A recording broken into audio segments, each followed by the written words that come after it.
মার্কিন ট্যারিফ বাংলাদেশকে বড় ধরনের বিপদে ফেলতে যাচ্ছে। এখান থেকে উত্তরণের রাজনৈতিক দলগুলোর সাথে আলোচনা জরুরি।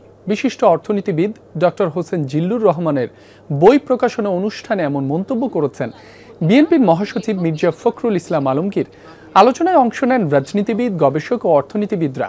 রোজকার সাধারণ খাবার এখন হবে অসাধারণ। প্রাণ স্বাদের মশলা, স্বাদ বাড়ায়, ঘ্রাণ ছড়ায়। বিএনপির মহাসচিব বলেন, বর্তমান রাষ্ট্র কাঠামো এবং অর্থনীতির গুণগত পরিবর্তন দরকার, তবে তা একদিনে সম্ভব নয়। গণতন্ত্রকে সঠিকভাবে চলতে দিতে হবে, থাকতে হবে জবাবদিহিতা।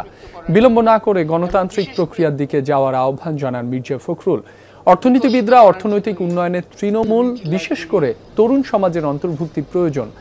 ডক্টর হোসেন জিল্লুর রহমান বলেন, জাতীয় জীবনে 2013 থেকে 2025 সাল একটি গুরুত্বপূর্ণ অধ্যায়।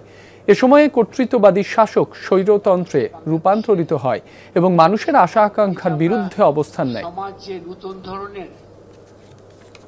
সবচেয়ে বেশি ক্ষতিগ্রস্ত হলাম আমরা গত 15 বছরে। গণতন্ত্র বলতে কথাটা কি পুরো উড়িয়ে দেওয়া হলো।